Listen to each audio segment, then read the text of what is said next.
శ్రీ గురుభ్యో నమః. శ్రీమాత్రే నమః. జూలై 1వ తేదీ నుంచి నవంబర్ 7వ తేదీ వరకు గల 130 రోజుల కాలానికి శనిగారి యొక్క స్థితి కుంభరాశిలో వక్రగమనంలోకి వచ్చింది. అయితే అసలు వక్రించడం అంటే ఏమిటి? అంటే రాహుకేతు గమనాలు ఎప్పుడు వక్రంలోనే ఉంటాయి. అన్ని గ్రహాలు ఇలాగా క్లాక్ వైజ్గా తిరుగుతూ ఉంటే రాహుకేతువులు యాంటీ క్లాక్ వైజ్గా తిరుగుతూ ఉంటారు. అంటే వారి యొక్క చలనమే వెనక్కి ఉంటుందన్నమాట. మీనరాశిలో ఉన్నారనుకోండి రాహువు, మళ్ళీ ఈ 30 డిగ్రీల కాలము 1.5 సంవత్సరం అయిపోగానే వారు వెనక్కి వస్తారు. ముందరికి వెళ్ళాల్సింది మేషరాశిలోకి వెళ్ళాల్సింది పోయి వెనక కుంభరాశిలోకి వస్తారు. అలాగే కేతువు కూడా అంతే. కేతువు యొక్క స్థితి కన్యారాశిలో ఉందనుకుందాం. అయితే ఈ 30 డిగ్రీల కాలము 1.5 సంవత్సరాల కాలము ఈ నిడివి అయిపోతూనే వారు ఇట్లా ముందరికి వెళ్లకుండా తులారాశిలోకి వెనక్కి సింహరాశిలోకి వెళ్తారు. ఇక సూర్య చంద్రుల గమనానికి వక్రత ఉండదు. వారిద్దరూ ఈ కాలాన్ని నిర్దేశించేటటువంటి పగలు రాత్రిగా మనకి ఆ వెలుగుని ఇస్తూ ఉంటారు. వారు వక్రించినట్టయితే ఇక ఈ సృష్టి అంతా అల్లకల్లోలం అయిపోతుంది. కాబట్టి వారికి వక్రగమనం అనేదే లేదు అసలు. ఉదయించాలి, అస్తమించాలి, తిరిగి ఉదయించాలి, అస్తమించాలి. నవగ్రహాలలో 4 గ్రహాల పరిస్థితి ఇలా ఉండగా మిగతా 5 గ్రహాలకి వక్రత ఉంది. వక్రత అంటే తనున్న స్థితి నుంచి ముందరికి వెళ్లకుండా వెనక్కి వెళ్ళడం. అది ఏమిటి? ఏ ఏ గ్రహాలు అంటే కుజుడు, బుధుడు, గురువుగారు, శుక్రాచార్యుల వారు, శనిగారు. ఈ 5 గ్రహాలకి కూడా వక్రత ఉంటుంది. వాళ్ళు వక్రించినప్పుడు సజావుగా ఉండే పరిస్థితులు వక్రిస్తూ ఉంటాయి అన్నమాట. అయితే శుక్రుడు కానీ గురువుగారు కానీ వక్రించడం అనేది చాలా చాలా మంచిది. శుభగ్రహాలు వక్రించినట్టయితే శుభ ఫలితాలే ఉంటాయి. ఇక శనిగారు వక్రించినప్పుడు అస్సలు అనుకూల పరిస్థితులు ఉండడం కష్టమవుతుంది. అలాగే కుజుడు వక్రించినా బుధుడు వక్రించినా కూడా కొన్ని అనుకూల పరిస్థితులు ఉంటాయి. అననుకూలం అనేది వారి యొక్క స్థితిని బట్టి ఉంటుంది. ఏ రాశిలో సంచారం చేస్తున్నారు, అది లగ్నం నుంచి ఎన్నవ రాశి అనే దాన్ని బట్టి వారి యొక్క ఫలితాలు ఉంటాయి. అయితే ఈ జూలై 1వ తేదీ దగ్గర నుంచి 130 రోజుల కాలము నవంబర్ 7వ తేదీ వరకు కుంభరాశిలో శనైశ్చరుడు వక్రించారు. ఎన్ని డిగ్రీల దగ్గర వక్రించారు అంటే 25 డిగ్రీల 19 నిమిషాల దగ్గర వక్రించారు. అది పూర్వభాద్ర 2వ పాదం అవుతుంది. మరి వక్రించిన తర్వాత వారు ఎక్కడెక్కడికి వస్తున్నారు?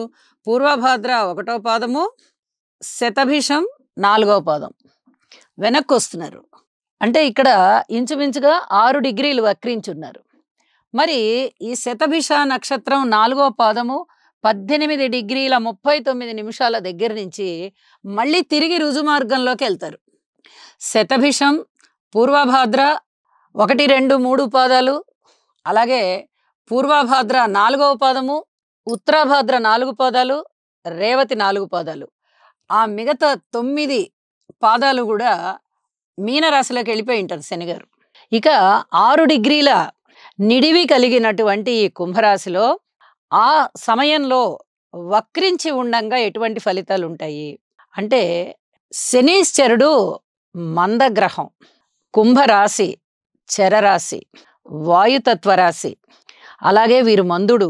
ఇన్ని రకాల లక్షణాలన్నీ కూడా ప్రభావాన్ని చూపిస్తూ ఉంటాయి. బద్ధకం ఎక్కువగా అవడము, కోర్టుకి సంబంధించిన లావాదేవీలు, రాజకీయాలకి సంబంధించినటువంటి లావాదేవీలు, చాలా అనిశ్చిత పరిస్థితులలో ఉండడం, ఇలాంటి ఫలితాలు చాలా ఎక్కువగా కనబడుతూ ఉంటాయి. శనిగారు వక్రించారు కదా, అంత పూర్తిగా నియమబద్ధంగా నిజాయితీగా ఉండడం అనేది కొంచెం కష్టమవుతుందన్నమాట. దీనికి సాటి ఏది అంటే గురుబలం. గురుబలం గనక వ్యక్తిగత జాతకాలలో అలాగే గోచారంలో కూడా గురుగారి యొక్క స్థానం చాలా బలంగా ఉన్నట్లయితే చాలా వరకు శనిగారు వక్రించిన ఈ దుష్ట ఫలితాలు అనేవి తగ్గిపోతాయి అని చెప్పి తెలియజేస్తూ, శనిగారి యొక్క దుష్ట ఫలితాలు తగ్గిపోవడానికి శని గారికి తైలాభిషేకం చేసుకోవడము, అలాగే శివుడికి అభిషేకం చేసుకోవడము, హనుమాన్ చాలీసా చదువుకోవడము, ఇలాంటివి చేసినట్టయితే చాలా వరకు ఈ దుష్ట ఫలితాలు తగ్గిపోతాయని చెప్పి తెలియచెప్పడం జరుగుతోంది. ఇప్పుడు రాసుల్లోకి వెళ్దాం. కర్కాటక రాశి. కర్కాటక రాశి వారికి శనిగారు అష్టమ స్థానంలో ఉన్నారు. మరి అష్టమ స్థానంలో శనిగారు వక్రిచ్చారు. ఆరోగ్య భంగం, చాలా జాగ్రత్తగా ఉండాలి. మానసికమైన వేదన కలగడానికి అవకాశం ఉంటుంది. అయితే ఆయుష్‌కొచ్చిన ఢోకా ఏమీ లేదు. వీరికి ప్రాణభయం అవసరం లేదు.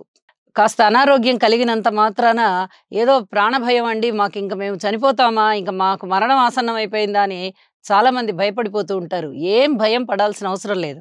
మీ ఆయుష్షు మీ జన్మజాతకాన్ని బట్టే ఉంటుంది.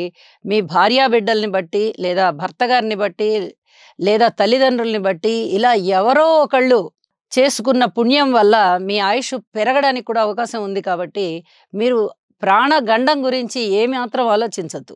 అయితే ప్రాణ సంకటమైన పనులు ఏర్పడుతూ ఉంటాయి ఒక్కొక్కసారి.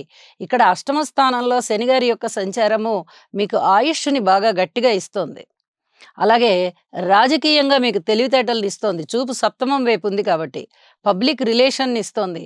వీటన్నిటి విషయాల్లో మీరు కష్టపడాల్సిందే అని చెప్పి తెలియజేస్తూ, ధనం విషయంలో ఎక్కువ ఖర్చవుతుంది అని చెప్పి తెలియజేస్తూ, సంతాన విషయంలో చిన్నపాటి అప్రమత్తత అవసరం. ఇది చాలా చాలా చెప్పదగ్గ సూచన. ఇక్కడ ఓర్పు కలిగి ఉండండి అని కూడా తెలియచేస్తూ, ఉద్యోగ విషయంలో కూడా మీరు ఉద్యోగానికి సంబంధించి ఎంత ఓర్పుగా ఉన్నట్టయితే శనిగారు మీకు అంత చక్కటి ప్రమోషన్స్ ఇస్తారు. వారి వక్రత తీరిపోయి రుజుమార్గం కూడా తిరిగి అయిపోయి, తరువాత వారు మళ్ళీ నవమ స్థానంలోకి వెళ్ళిన తదుపరి మీకు చాలా చాలా మేలు జరుగుతుంది అని చెప్పి తెలియజేస్తూ, పరిహారాలు మటుకు తప్పనిసరిగా పాటించండి అని మరొకసారి గుర్తు చేస్తూ, నమస్కారం.